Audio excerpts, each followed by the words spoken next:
Good morning. My name is Amanda Tillman, and welcome to our Business Professionals panel today. We will start out by having our panel members introduce themselves, if you don't mind, and let us know what you're currently doing for a living. Sure, let's start. Hi, I'm Stacy Stevens. I am the Accounts Payable Manager at Medical West Hospital in Bessemer. Good morning. My name is Chandler Jackson, and I am a mortgage originator with Bank Independent. Good morning. My name is Laura Gilliland. I'm the HR manager for Louisiana Pacific Corporation, just down the road here, LP Building Solutions. Good morning, everyone. My name is Danielle Collins, and I'm a paralegal at Jackson Williams Attorneys in downtown Coleman. Hey, good morning. I'm Megan Tucker. I'm actually a recruiting manager for R.E. Garrison Trucking here in Coleman. Good to have you today. And Ms. Tucker, I guess we'll start at that end and work our way back with our first question for you.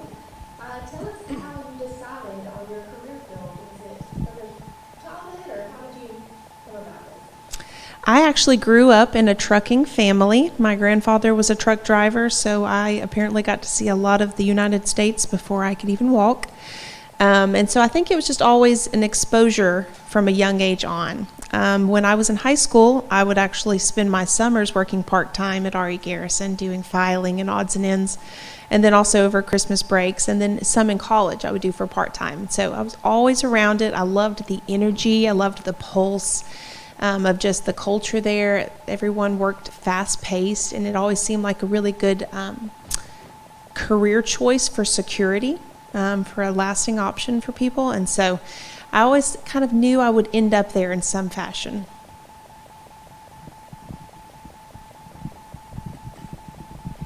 For me, I would really encourage how I came about becoming a paralegal was job shadowing. So I actually also had an aunt that worked as a paralegal, and I job shadowed her and several other family members and family friends.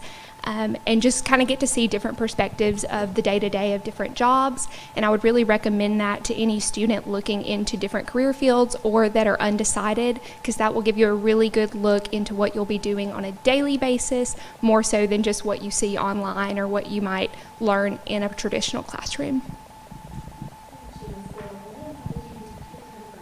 So my story is a little bit different because I didn't actually go to school for HR. And I didn't know, I thought I was going to do something totally different. So growing up, I always wanted to be a teacher. And I loved kids and, just thought that that was the career path for me. And around the 10th grade, I had a teacher who said, "Don't be a teacher, be a lawyer." Because teaching doesn't pay. You want the big bucks, go be an attorney. And I was like, oh gosh, okay. So I thought, yeah, let's pursue that. And I, dressed up as homecoming as an attorney for, business day or whatever we wanted to be in our future. And, thought about it for a couple years, and then senior year rolled around and I was like, I don't think I want to be an attorney. That seems like a lot of school. So I, really was undecided and didn't know if I wanted to be a teacher or not. So I came to Wallace State and got a degree in business administration.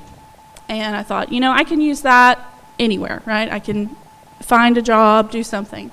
And then from about my senior year here at Wallace, I had a friend who was going on to UAB.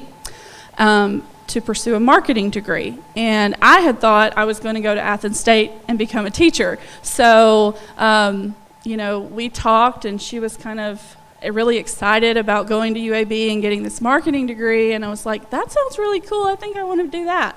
So I moved to Birmingham, went to UAB, got a degree in marketing. And then around that time, the economy went south. So for me, I had applied to several jobs, but if you didn't have years of experience, they weren't going to hire you. So I was like, what am I going to do? So I had gone in for an interview with Hibbett Sporting Goods for a marketing coordinator, which was like an entry-level role. It paid $10 an hour, and I was like, I need a job, hire me. And so I thought the interview went great. I thought everything was wonderful, but about an hour later, I get a phone call, and they're like, hey, so we've actually already filled that role. And I'm like, why did I waste my time interviewing if you've already filled it?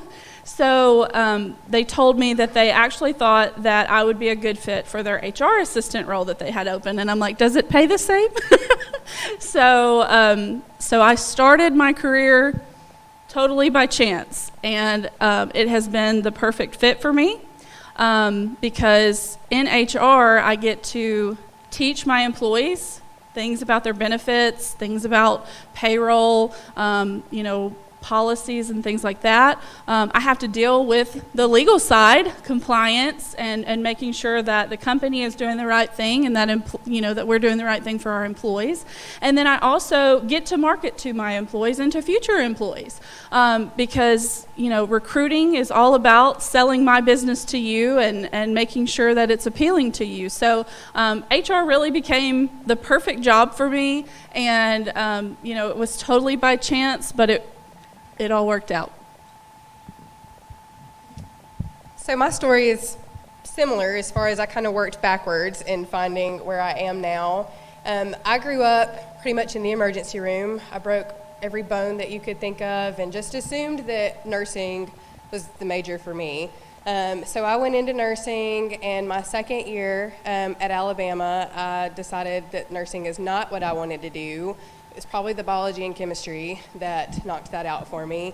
But in realizing that, I'd also lost my sister when I was in school, and it kind of just had me reevaluate what my future looked like and what I wanted. And so I started to think about, what am I good at? What are my passions? What do I really want to do for the rest of my life? And so I started thinking about, I'm good at sales. I've got a big personality. I could talk to anybody that comes in the room. And so I ended up looking at business, marketing, somewhere in that range, and ended up doing a general business administration degree with a focus in marketing and a minor in computer science. The minor just came because I like computers, and it was just something that was there. And so when I graduated from Alabama, I'm from Decatur. I ended up moving back home, and I've got family that's in banking. And that was something that I just, I was like, well, I'll interview at the bank and see what they have. And so I interviewed with Bank Independent, and they had a position for a Treasury Solutions representative.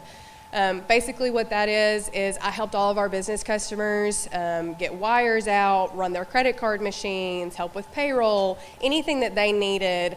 I was kind of their hands-on person. So I covered Morgan, Lawrence, and Limestone counties and was pretty much on call for what they needed. And then right before COVID happened, I had an opportunity to move into the mortgage department, which now I think was a trick because, got sucked right in at COVID, and that was the busiest that any mortgage professional has ever been. So I jumped right in, and we were doing like 30 loans a day.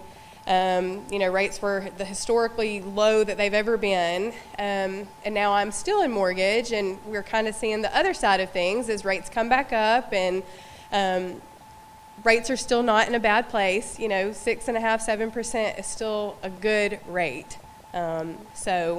But I'm in mortgage. I'm able to use sales. I'm able to use, communication and my personality. And I deal with people every single day. You know, some people I'm only working with for 30 days at a time during their transaction. Some people come back to me multiple times and send family members, and so I still get to do that piece that I love. And now I could not be more sure that nursing was not the career for me. So I definitely encourage you guys to explore your options, because just because you think, you know, something might be it for you and you've grown up that way, still explore your options, because I could have saved a little bit of time had I, you know, not been so headstrong in the beginning. So.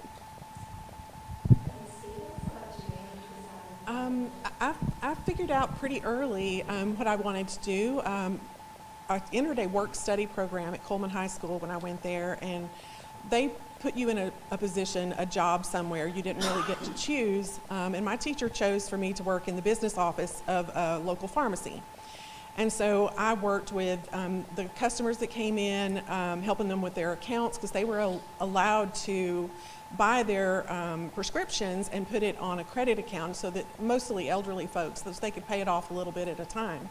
So I got introduced to accounting from the most basic level possible. In fact, I still remember the day that my supervisor, her name was Mrs. Williams, and she said, "Today I'm going to teach you what a debit and a credit is." And that was it. I enjoyed the detail of working with numbers and seeing how a business works from behind the scenes. And I still love that today. I continued to work in the field for 20 years, but I was not able to move up because I didn't have an education. I had started at Wallace State in the early 90s. But, you know, as with a lot of folks, life got in the way and I put my education on hold. So when my younger son was a senior in high school, I sort of had an aha moment at a previous employer and thought, I have to do something to make a change. So I had heard about something called FAFSA. I didn't even know what it was. On a whim, I just went online and applied for a grant. And 3 weeks later, I had the money to go to school. So I had to really rush because it was almost time for class to start. This was in 2017. And I started, met with an advisor. We got things, you know, as quickly as possible, got me enrolled and did all the things we needed to do. And I graduated from Wallace State in 2019 at 49 years old.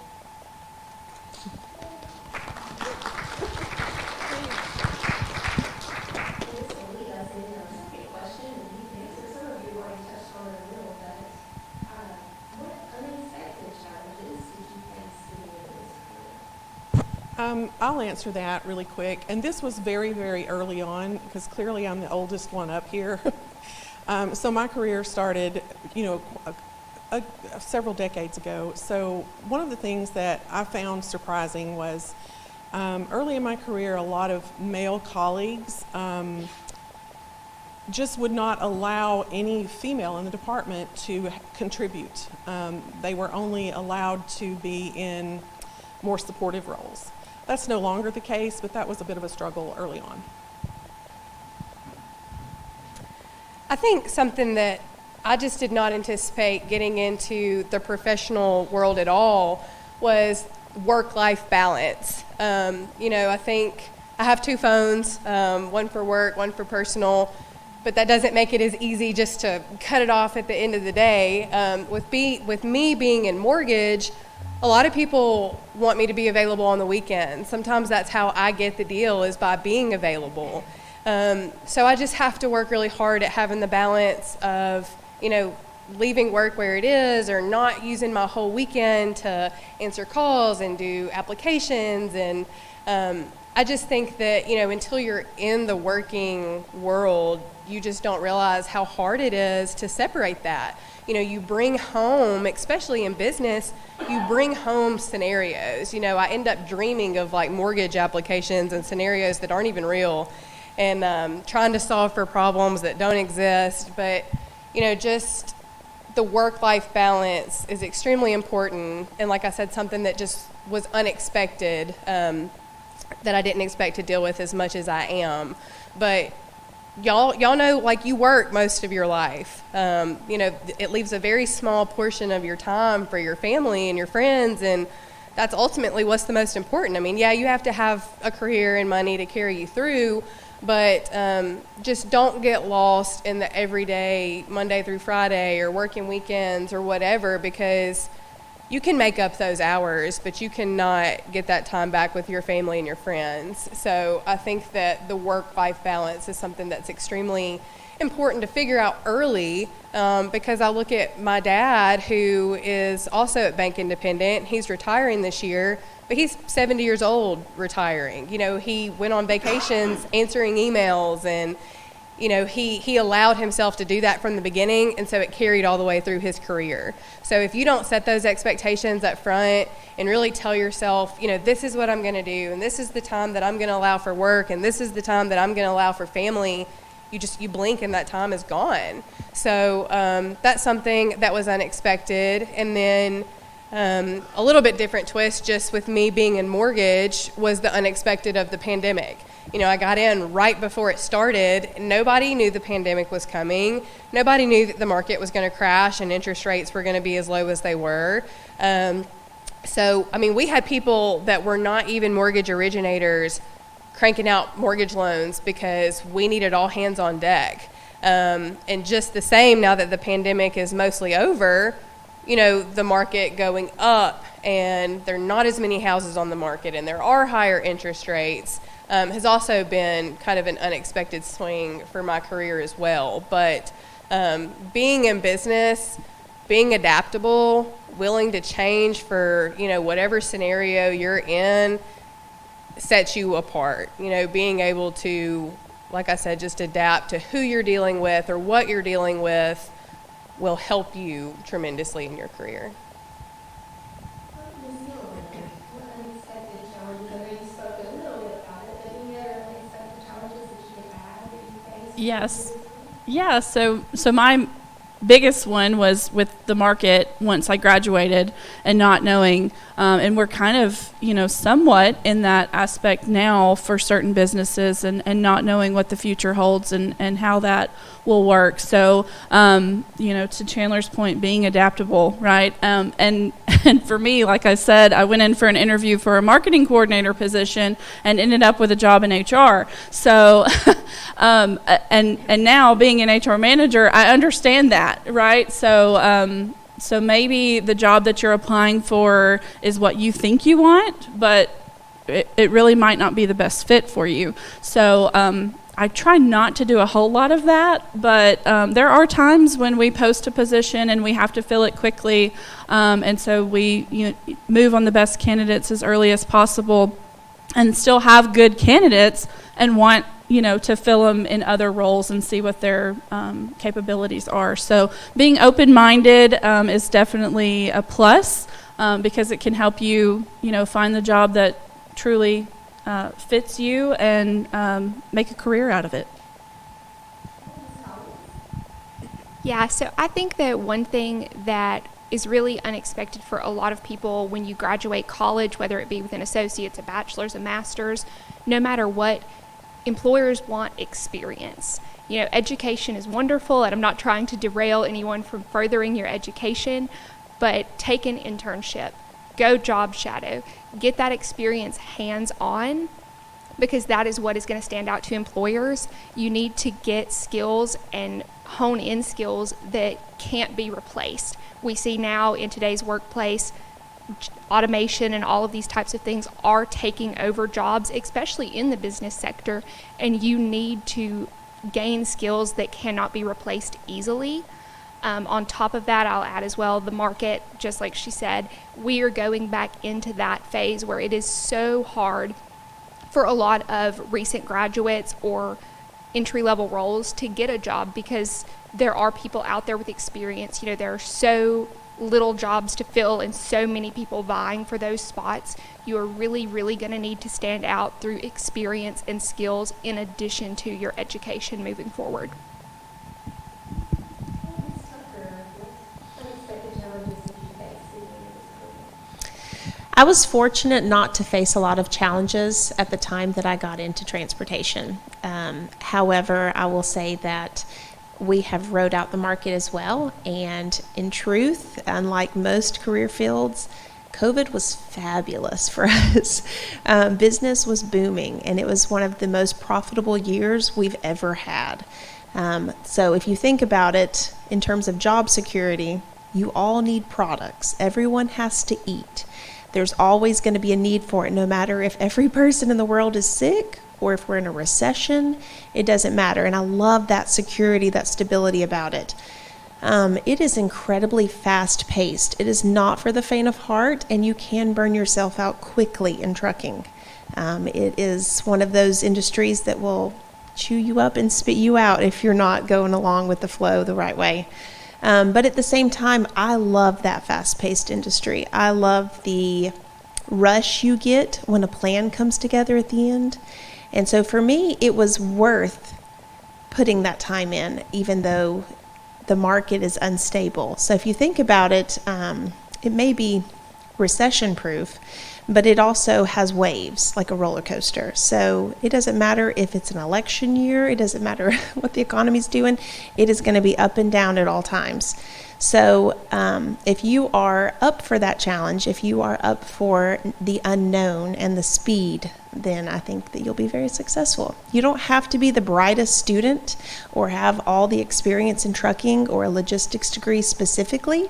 That knowledge is beneficial and looks really good on a resume. And from a recruiting manager standpoint, I love if you have that. But truthfully, just being very hungry and willing to put in the time, I think it's going to be your biggest A+. Well, Ms. Tucker, on that note, that leads us into our third question. And could you add anything else as far as what could be most rewarding or the most rewarding part of the job? Sure. From experience, so I started out in customer service, and I really enjoyed the customer transaction. I enjoy when your customer calls you at 4:50 in the afternoon and they're in panic mode because they have this unexpected critical load that has to get there by tomorrow, and you get to be the hero. I love working with a team, and that's one great thing about trucking. It's very team-oriented, so I had the opportunity to work with some of the coolest people, the best culture, and I'm still blessed with that today. But so, you have to scramble. You've got to figure out a way to get this load covered and be able to say yes. And everybody loves to call their customer back and be like, I got you. We got that load. It'll be there tomorrow.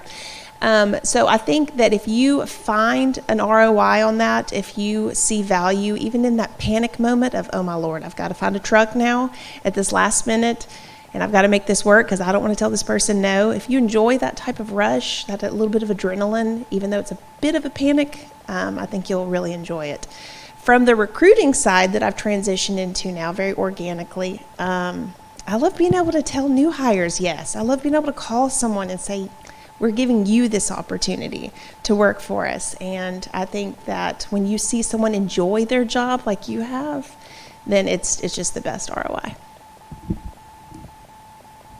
Ms. Collins, what's the most rewarding part of your job? I think the most rewarding part of my job specifically is being able to relieve some of people's stress. So I specifically work in the estate planning and probate part of law. And for me, that involves a lot of wills, power of attorneys, those sorts of things. And a lot of people get very stressed out, especially I deal with several clients that we have that have terminal illnesses that call and they say, we need to get this done. We have to have this done. So when they come into the office and they get to review everything and they go, yes, this is exactly what I want. This is how we want to leave it. And they sign that document and you put a stamp on it. I mean, they will literally just breathe out and relax. And you know that they can go home at the end of the day and they can feel relieved about having that pressure lifted off of them. Same way with probating. So that is when someone's loved one passes and they are probating that estate. When you get that closed out, people will jump for joy. I mean, they bring me donuts all the time. Like, they're so happy to just not have to wake up in the morning and think about that and have their head on their pillow at night thinking, okay, now did I do this right? And did I do that right? And did I write this down? So being able to be in that role and just relieve some of people's stress is very rewarding. And you can find that in a lot of different areas of law and just in business in general. Ms. Gillian, what are the most rewarding parts of your job? Yeah, so we just had our LP Family Day. And so that was a really fun event that I got to plan and coordinate and set up for my employees to show appreciation to them. And not just them, but their families, their kids got to come, and have like a fall festival with inflatables and all the fun things. And, that was really rewarding for me to see the joy on their kids' faces and on their faces because their kids were having a good time. So that was definitely a rewarding thing from just the other day. It happened Sunday. But in general, in the day-to-day, just helping my employees through whatever life hands them. People are fallible. We all make mistakes. And, sometimes you miss a deadline. And, then you come to me and you're like, oh my gosh, I need benefits, help me out, what can we do? And so I try to help the best that I can through those situations for my employees and getting them that yes answer and telling new hires yes. And so just helping others is the truest reward for me, whether it's an employee, a vendor, whoever, but that's really the most rewarding thing for me. Ms. Jackson, I know you had already touched on this a little bit. Did you have anything to add as far as what makes it most rewarding? Yes. So just like the others have said, helping others, meeting them where they are, in their current space in life, and also getting the chance to educate others. With me doing home loans, purchases, and refinances, one part I get to do is I get to help people get in a home. So whether it's a first-time home buyer, whether this is your third investment property, whatever it is, I still get to share that excitement with them and saying, yes, you're approved. Yes, let's get to closing. And, working with the realtor to hand them those keys and just get them in that dream home that they've been working so hard for. And just like, the excitement for sharing, that we share with people when they're getting in a home for the first time. I'll also deal with people that are having to refinance their mortgage because maybe they're going through a divorce and they need to get their spouse off of the deed, or maybe they don't have a mortgage on their home at all, but in their divorce they have to pay out, one of the partners, and now they're having to do a refinance to get that money. Or when a loved one dies, trying to help their family take care of the property or refinance it or sell it or whatever that may look like. I get to deal with people in a really exciting but also very vulnerable part of their life, and being the person that can make a positive difference is extremely rewarding. So being that person to say yes when 5 other mortgage lenders have told them no, or being the person that they lean on and talk to when they're going through a nasty divorce, your attitude and just offering a listening ear can make more than a difference than you think, to anybody. So, of course, always ask what you can do to, make somebody's day better, and be that friend that just listens when nobody else will. But, and I also get mortgage applications that their credit's not in the best place and they're not ready to buy a house yet, but I get to educate them on, hey, if we do this, this, and this, and we take care of this, I think in 6 months to a year, you'll be ready to buy a house. So it's rewarding also getting to educate those people that aren't sure, but taking the steps to get them into their first home.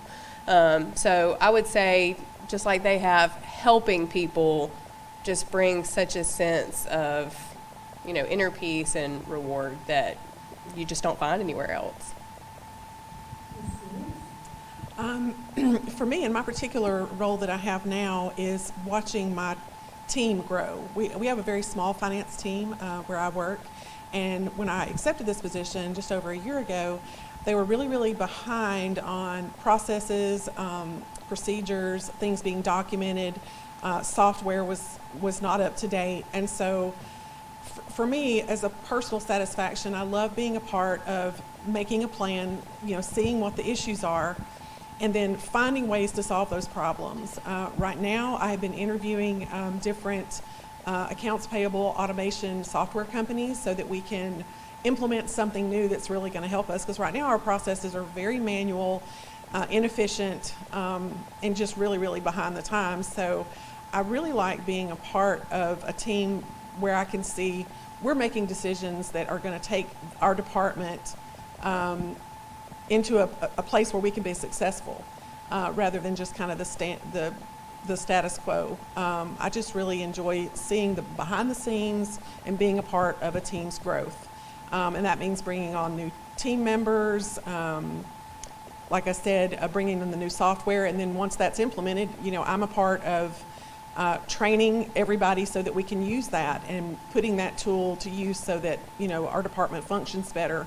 And then, because where I work is in healthcare, and everything we do, it doesn't matter if you are in accounting, if you are in environmental services, we're there to make sure that patients are getting the best care. I make sure the lights stay on. It's pretty simple. It's accounting. I pay all the bills. But all of that goes back to patient care. It's really important that every person that is a patient at UAB Medical West knows that they are getting everything they need, and that even goes down to the finance team, so that we are paying the bills for the medical supplies, keeping the lights on, paying the contract physicians, all of those behind the scenes tasks that might seem rather dull, but for me, I love it. I love seeing the behind the scenes stuff and seeing how everything fits together so that our patients get good care. Here's a really question. What advice do you wish you could have given to your younger self? You want to start this week? I'll start. The biggest thing I would tell folks that I wish that I had someone had given me some advice when I was not to fear failure. There are going to be times that we all fall flat on our face. We all don't have the answers. I certainly don't have all the answers. There have been times in my career where I just haven't made the right decisions, but I have learned the most during those times.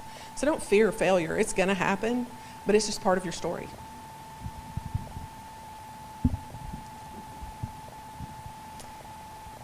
The biggest piece of advice that I would be able to go back and give my younger self is to branch out, try new things, get involved, say yes where you would normally say no. I feel like I did not take advantage of all the opportunities that being on a college campus offers. There's classes, there's Bible studies, book clubs. Just branch out. The people that you surround yourself with matters. Just take every opportunity, even if it's something that you don't think that you're that interested in. I was telling somebody earlier, my husband wants to do a fly fishing class, and I was like, what? I don't fly fish. I don't even fish. But it's something new. It was something for us to do. It's another tool in my bag. So I'm going to go fly fishing in a couple of weeks and see how it goes.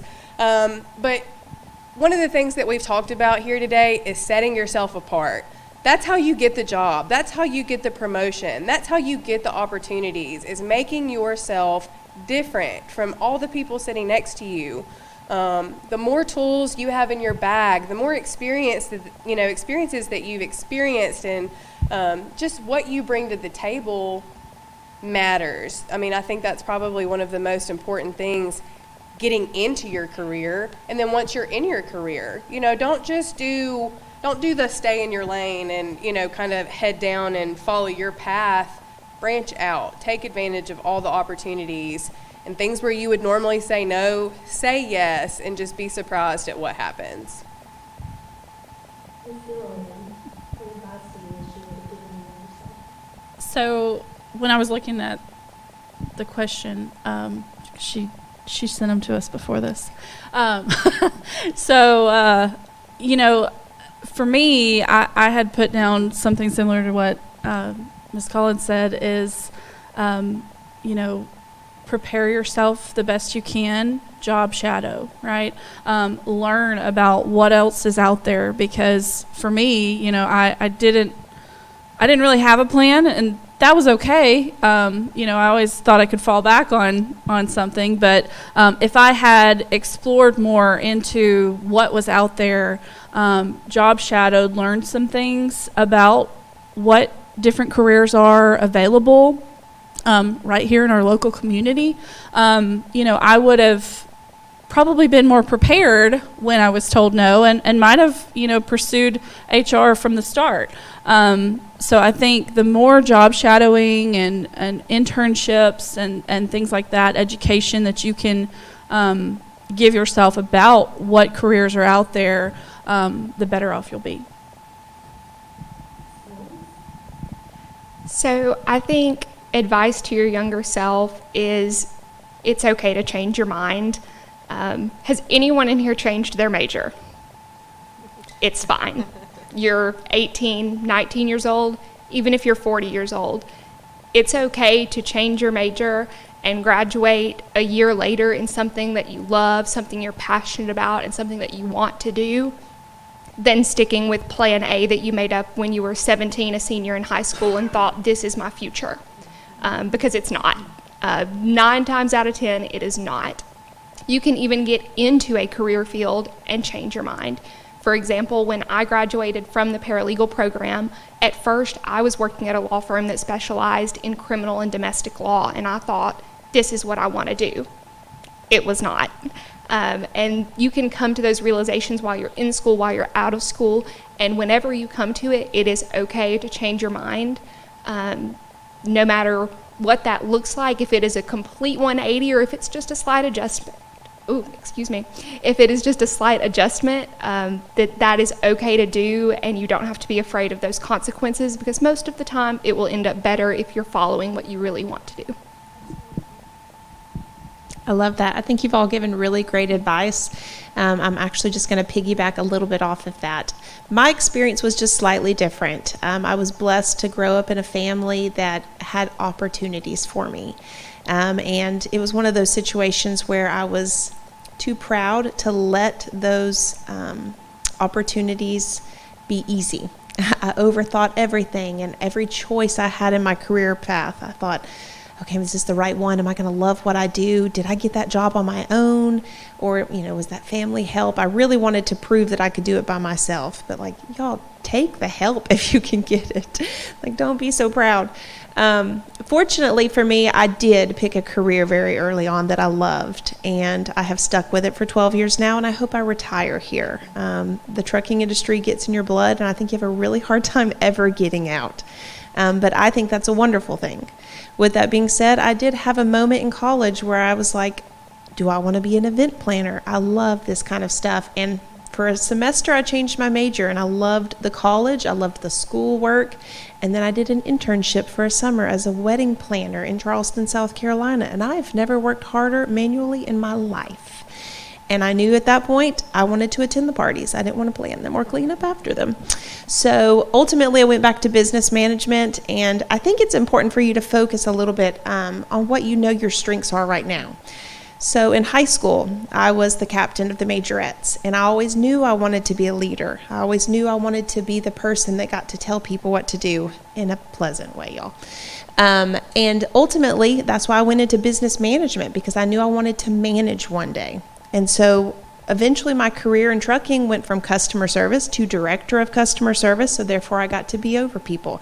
And I enjoyed being the person that everyone came to for answers and that people relied on for help with things. I loved that. That was my ROI for sure. That was definitely the moments where I was like, I know what I'm doing is what I was meant to do.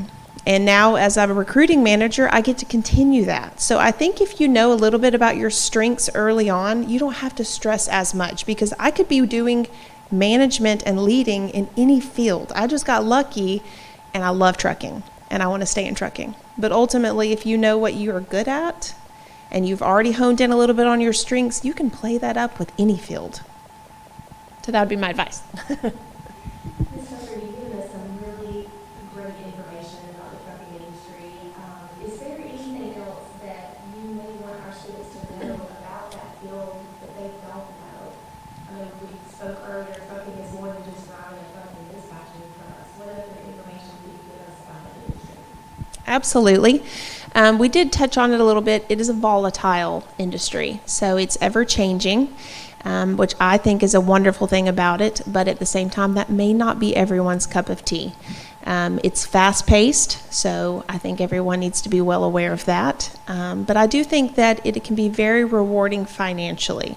There's not a guarantee, but I do see a lot of opportunity for people to make the income that they hope to in their careers one day. So I think that those are all key points that would be very important when you're making a decision of what you want to go into. Thank you. How about you, Ms. Collins? What would you want our students to know about your career field that they may not already know? Absolutely. So, something about being a paralegal that a lot of people do not realize is that there are so many different job opportunities that come with that. There are different types of law that you can specialize in. Like I said, I'd mainly do estate planning and probate now. At one point, I was doing domestic and criminal suits. You can also get into civil. You can do certain types of malpractice. And there's all these different little nooks and crannies that you can really get in. And once you start specializing in those things is where you'll really see a lot of career growth. In addition to that, you can work, like I work for a law firm, but that is not always the case. You know, you can work at the courthouse. You can work even on a state level for public entities instead of a private sector. So there are just a lot of opportunities there that I think most people think, oh, she helps lawyers. Yes, but there are so many different areas of that you can go into and really find what is the best fit for you. Ms. Gilliland, I know you are also in the supply chain as Ms. Tucker is, but what about that area of the supply chain or human resources could you share with our students that they may not know? Yeah, so for me, HR is not for the faint of heart. So there's a lot that we do behind the scenes that people don't ever see or don't ever know about. But there are lots of different, there are a lot of different opportunities within human resources where you can go into employee relations, compliance, compensation and benefits, if that's your cup of tea. There's so many things within the field that you can focus or specialize in. For me, most of my career has been in manufacturing, so it's really interesting and exciting to see the process of how something is made, and then to apply that and to be able to relate to your employees and know what they do and then how that relates to, what they're going through. So from an employee relations issue, if they're frustrated or they're stressed or they're dealing with something because they're dealing with lines being down and having to do preventive maintenance or maintenance on a machine or something like that, and just understanding those things. And then within manufacturing in itself, there are so many opportunities, especially here locally. For my company, LP, we manufacture oriented strand board, and so we are in the forest products industry. So every log truck that you see on Highway 31 is headed to our mill, usually. And so we turn those logs into 4x8 panels that you use in the subfloor of your home, the roof, and the wall structures. So it's really exciting to see that finished product and where it's going into someone's home, and that's kind of what we take pride in our work at LP. But yeah, HR, there's tons of opportunities, tons of things that you can do, and just the sky's the limit for, you could be the CHRO of a company. So just lots of opportunity out there, and would encourage you to look into that if that's something you think that you're interested in. Did y'all think about that, all the log trucks heading south every morning, and then when you're going home, the trucks heading north, the flatbeds, with the process to it? Most people think about Final Fantasy, right? Maybe. Ms. Jackson, mortgage or just banking and finance as a whole, what do you think our students may not know that they should? I think probably the most beneficial information for me to share would be about mortgage. I know that many of you are probably not quite ready to think about purchasing your first home, but hopefully you will be in the next couple of years. A lot of people think that a mortgage loan is just that, just a mortgage loan. There's also 1,000 different options to help you get in that first home. People think that you have to have a down payment to buy a house and you have to have money No, you don't. There have been times where people leave closing with a check. They get money back at closing. They didn't have to have a down payment, and the seller paid all their closing costs. So they essentially did not have any out-of-pocket expense for the whole transaction. We do have 0% down payment options, VA loans, USDA loans. There's 1,000 different options. So I always just encourage people, even if you don't think that you're in a place where you could buy a home, just talk to somebody. Let them help you apply, see where you stand, because it is a lot more obtainable to get a home than people think it is. Excuse me, there are a lot of options out there for everybody. So don't think that, I want to build or I want to do this. That's fine too. That's still a mortgage. That's still a loan. So if you have any questions, talk to somebody that you trust. There will be some cards out there. You guys are welcome to call me, text me, email me. I'm happy to answer any questions that you guys have, whether you're ready to look at purchasing a home or whether you just want to know what you need to do to get there so when you are ready. Because having your credit in a place that it needs to be to get a car loan or a mortgage loan, your credit is something that is extremely important as an adult. As a working professional, your credit needs to be in good condition. It will help you and it will carry you a long way. It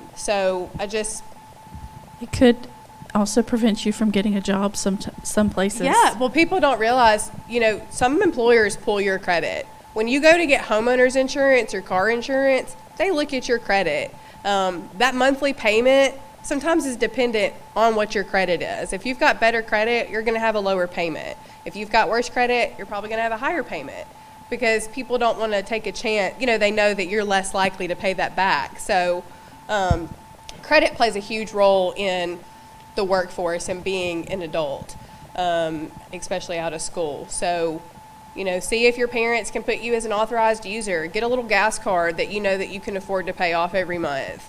Start working on your credit now because most people like to see 12 months of established credit history before they're willing to do a loan for you.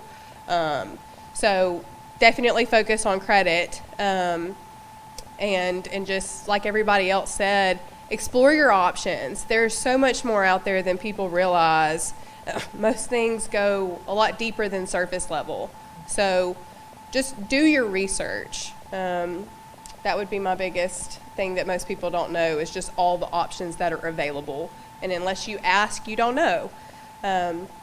So I encourage you to do your research for that. And also, if you guys did not get one of the notebooks that's out there, Bank Independent has provided those for you guys.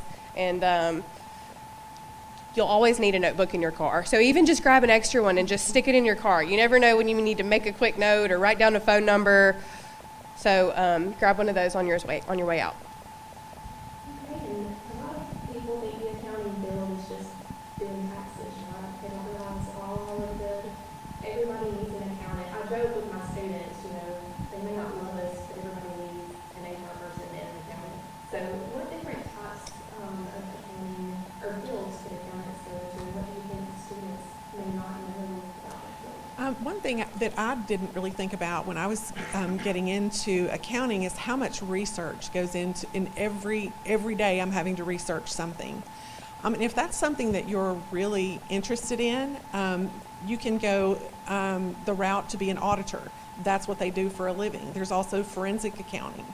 If you want to get into something that really focuses on research. And in those two particular branches of accounting, you're probably not going to be in the same place all the time. You're going to be able to travel to go to different businesses, and so you're really not ever going to get bored at all.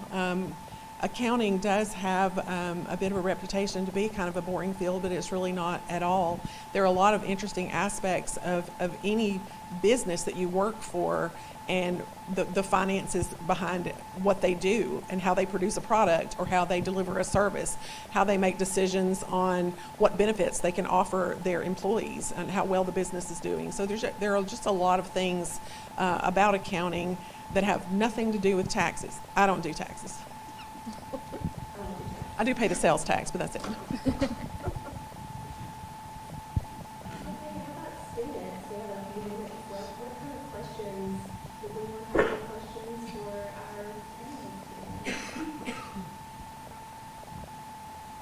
Be bashful, I feel like they've been in class and see them stare at us. Do you have questions? Do you, as our panelists, have anything? Oh, you have questions? Yes, sir.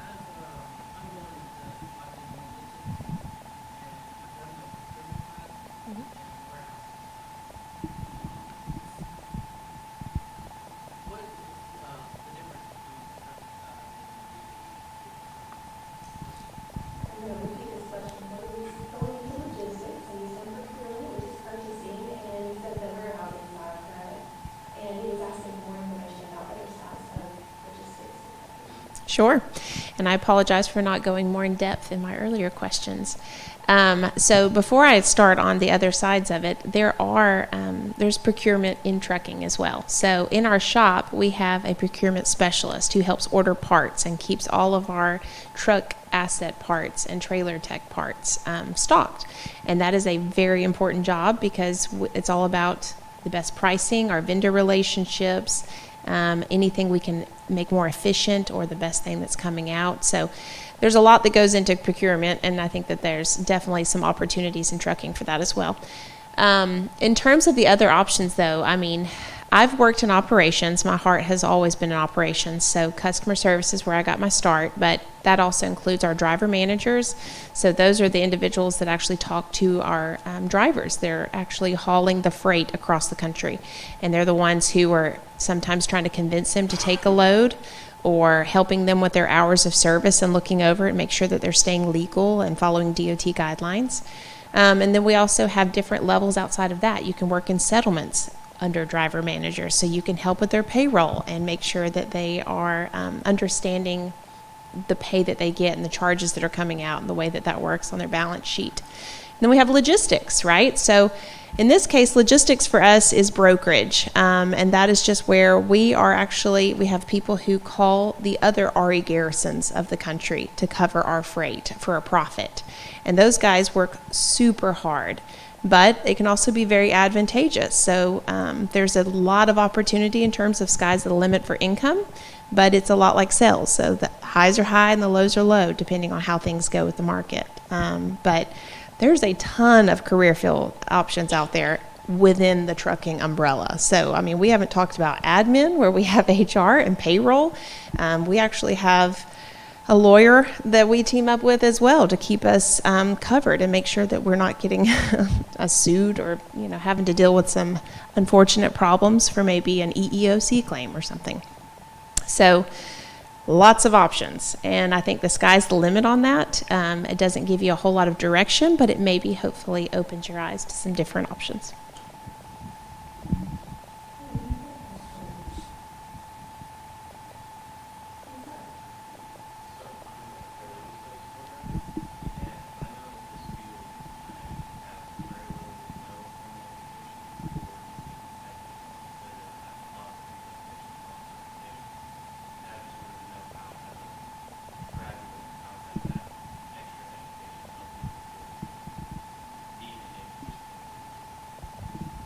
Sure, absolutely. So I graduated in 2020 from the paralegal program here at Wallace. And since then, it has become ABA approved, thanks to Ms. Nicholas back there. And that will help you tremendously when you're looking for a job. Like you said, around here specifically in Coleman and in more rural areas, a lot of the times they're not going to look for those certifications or necessarily even a formal education, but more so for skills. However, if you are looking for a job in Birmingham, in Huntsville, in larger cities, that education and certifications are going to help you tremendously to secure a job. In fact, in most places, especially in Birmingham specifically, is very legal heavy. They will not look at your application and they are not going to hire you without that education. So I would really encourage, if you have the opportunity or if you're in a different area, to really look for jobs when you graduate that are looking for that education and that require it, because that is going to allow you to propel forward in your career, as to where if you're working somewhere that isn't looking for that education, that doesn't really care if you have those that background, they're going to teach you what you need to know, and that's what you're going to do. But I think having that education really allows you to be a lot more flexible and to be able to market yourself better to employers. Speaking of marketing, yourself, would anyone or would you want to speak to the importance of networking and knowing the right people and having that experience? It's very important. So even for myself, so I'm a member of the Coleman SHRM, and that puts me in touch with a network of HR professionals right here in our community. And that experience is so crucial, you know, from a hiring standpoint. If we're looking at applicants who, you know, have worked at other places and we know the HR manager there, we can have that offline conversation sometimes of, hey, was this a good employee or not? But then also, you know, if you're looking for your next step in your career and your friend, right, who you met through a network is hiring, then that's a foot in the door. So the more you network, the better off you're going to be. I was going to say something and it totally slipped my mind just now. But, you know, the networking, it can help propel you. You had mentioned, you know, about being a family-owned and not being too proud to, you know, ask for help, right?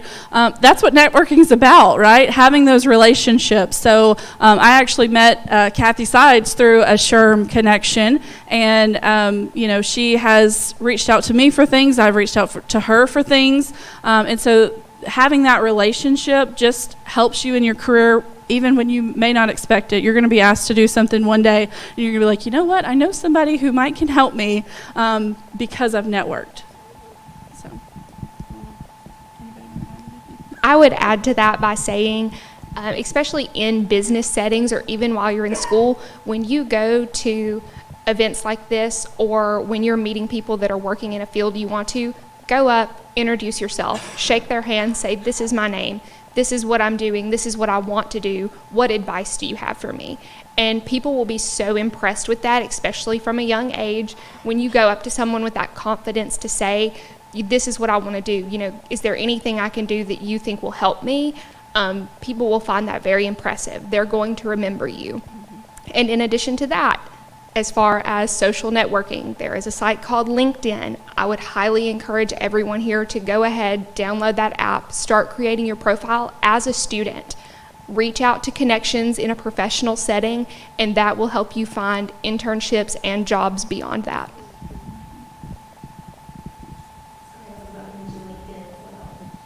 Well, absolutely. That's definitely something I use from a recruiting standpoint.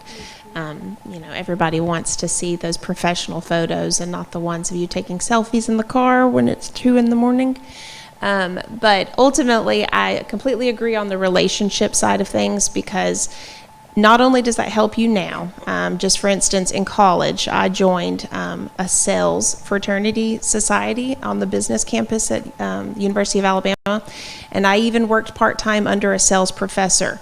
I didn't entirely want to go into sales, but at the same time, there was a need, and it put me out there. So I was the first person who got to meet all the recruiters that came on to campus. I got to be the one that went to dinner with them and got to know them. And that opened the doors for me early on to actually have a job when I graduated college, and I did. And I was grateful for that, and it was a great starting position. So I just think getting yourself out there, networking, and building those relationships early on in college is really important. But ultimately, in your career as well, from a transportation standpoint, the relationships that we build with our customers now, for instance, if we have a customer that decides that top person, you've had a relationship, you've been working together for years, you've got good rapport, and they decide to leave their company and go to another supply chain company or vendor, guess who they're going to call to hook up for business? You, because they have a great relationship with you. And that's happened so many times for us. We have so many new customers that we do business with on an annual basis while keeping our last relationship with that other customer. And so it's just grown our business ultimately. And it's all because of relationships and that putting yourself out there in the very beginning to have that with them. So highly encourage that. Any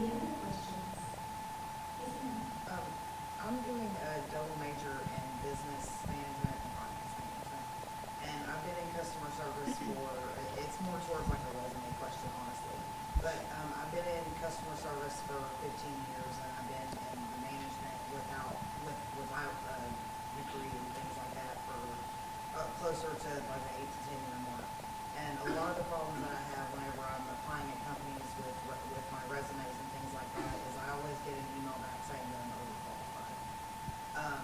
What are some things that you could possibly, like, advice that you could give to possibly not really make myself look less experienced, but to make my resume more pop out to those hiring, places that are hiring that I would like to be able to step into? Don't have one resume, for sure. Have multiple, right? Tune your resume to whatever position that you're applying for. So if you're getting that feedback, then maybe fine tune your resume a little bit to take out some things, right? It's okay to not tell them that you're skilled in something. They can learn that later.